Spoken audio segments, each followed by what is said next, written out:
Bismillahirrahmanirrahim. Welcome to our channel Chemistry with Hassan. نن چې کوم دی نو تاسو ته زه د 9 chemistry start کوم او د 9 chemistry start چې کوم دی نو موږ definition اخلو. دا موږ سره lecture number first دی. کله چې تاسو lecture number first وګورئ نو تاسو په definition باندې پوهیږئ چې آیا د chemistry definition کې څه وایي.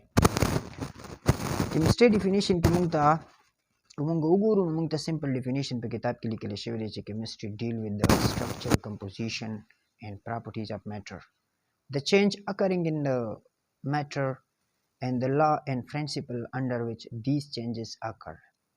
کو موږ وګورو کنه دا ټول definition چې کوم دی نو د matter نه غیر چا پیره چلوي.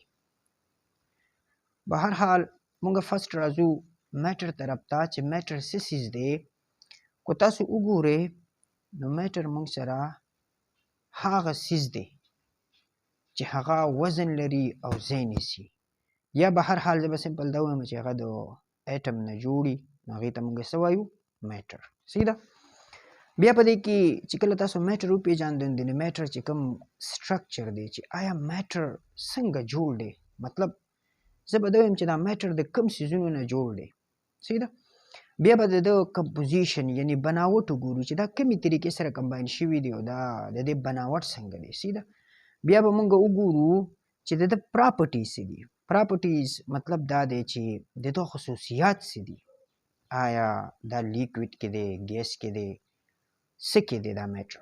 سیده دا ټول څیزونه چې کوم دی نو موږ په کیمستري کې سټډي کوو. دې نه علاوه چې کوم دی نو چې کوم چینجز راځي موږ سره په میټر کې که نه دا موږ سټډي کوو چې آیا د دې میټر مطلب زه به دا وایم چې ټمپریچر کله های شي کله لو شي نو آیا د کې څه چینجز راځي. دا ټول چینجز چې کوم دی موږ په دې میټر کې څه کوو په کیمستري کې سوري دا سټډي کوو.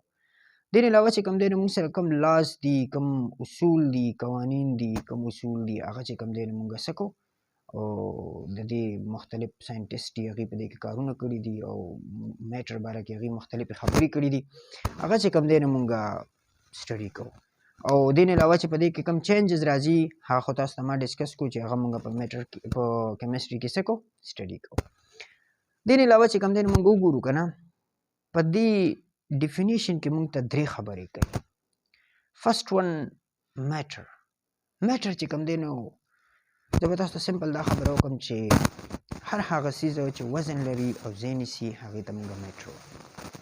اوس په کائنات کې د دې ډیفینیشن یو څیز هم نه بچي یا کو ډیفینیشن موږ کیمستري باندې وګورو که نه د میټر نو هغه څیز چې د ایټم نه جوړي، وزن لري او ځای نیسي. د ایټم لفظ چې کوم دی نو دا موږ په دې کې څه کوو ایډ کوو.